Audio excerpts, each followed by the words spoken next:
Without a gun, I'd be no match for Frankie's men. I'd have to play hide and seek with them.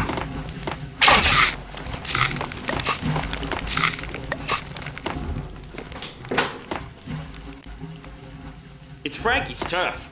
He'll take care of it. Yeah, I know. Just I wouldn't mind having a go at him myself. It's Frankie's turf. Yeah, I know that.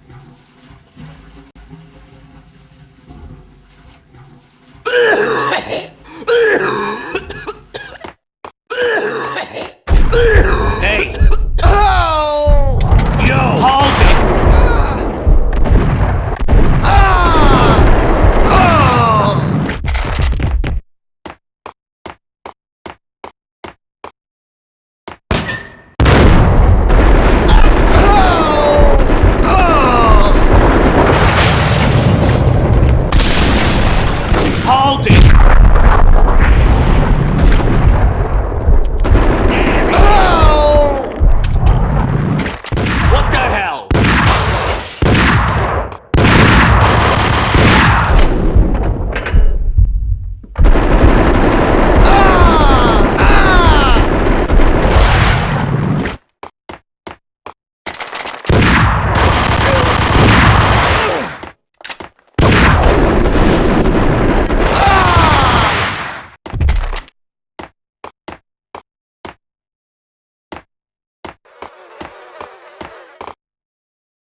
Things were fast going from bad to worse.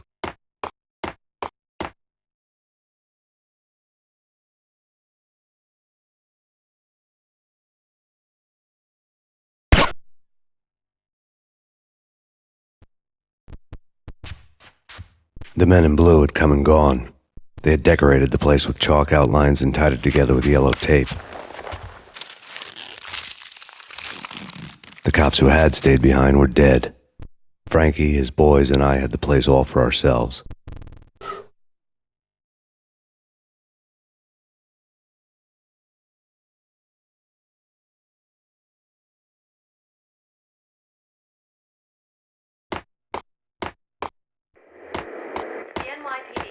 Just forget about it. Just forget about it. Hey, just forget about it.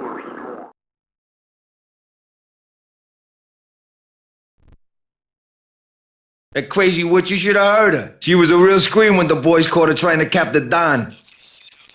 Oh, that's friggin' bad. To the trio? That's even worse than what Frankie's doing to that poor bastard downstairs. She's gonna take a long time to die. The mobster muscle on the phone was talking about Mona. Punchinello's trio were nothing but bad news. It's Payne!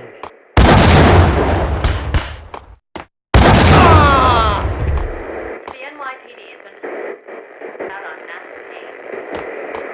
Killers. Take whatever steps necessary. You're safe. The NYPD.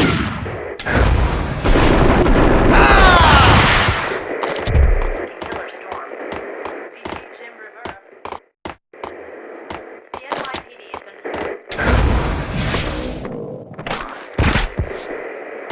killer storm. BG Jim Rivera. Take whatever steps necessary. That Valkyr represents.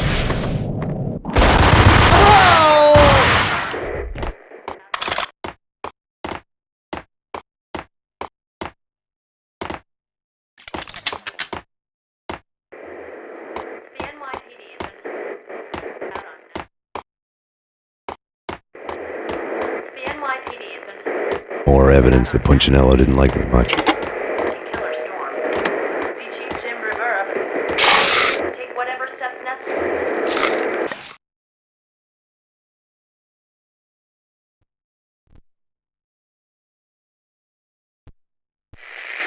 The fact remains that all the victims so far identified in the Ragnarok shooting have been known criminals, many of whom had large doses of V in their blood. Reliable sources say that Max Payne was also among those killed, although no body has been recovered at this time. Reliable sources. That meant somebody thought the Mafia had me and didn't want the cops snooping around anymore. The body would be delivered to them barely recognizable. Case closed. Don Punchinello had the power to be that reliable source, which was no news. But his news was old news. Framing me hadn't been enough. Don Punchinello had put a hit on me.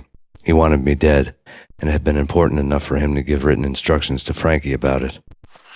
Max Payne should die like a dog for the trouble he's caused. Frankie, I know I can trust you to give this matter the dedication it needs.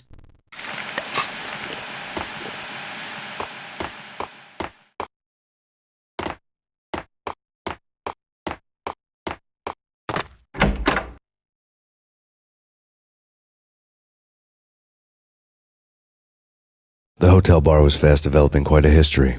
True to his words, Frankie was there, having a beer. Jesus Christ. How the hell did you get loose? Got bored waiting. Thought, what the hell, we could just as well finish this here.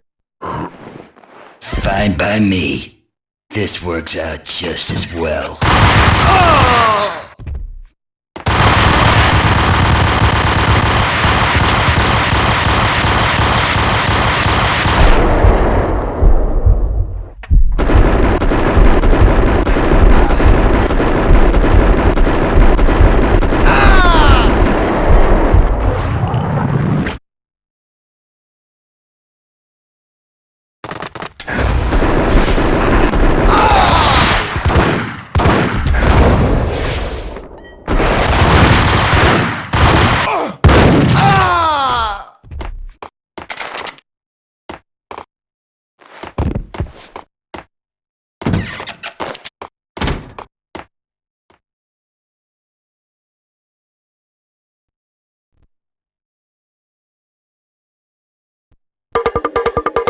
think you've been a lovely audience. Had enough? I don't play with girls anyway. Unfair!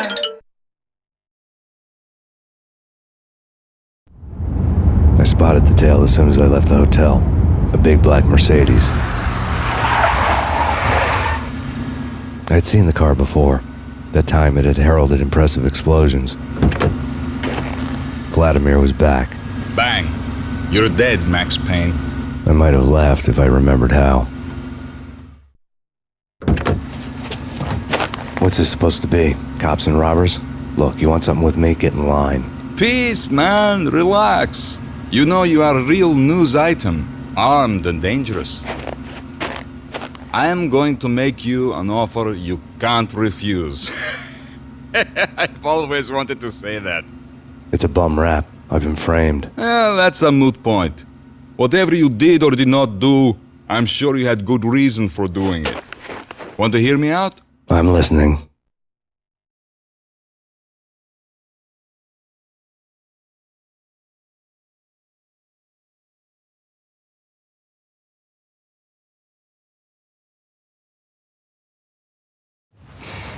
Punchinello messing with V is bad for business all around.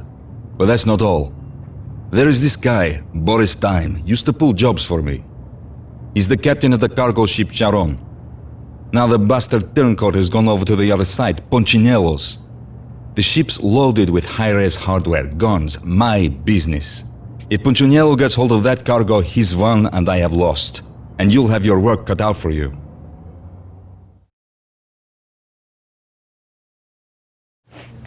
If you want to get to Punchinello, you'll need heavy-duty persuaders.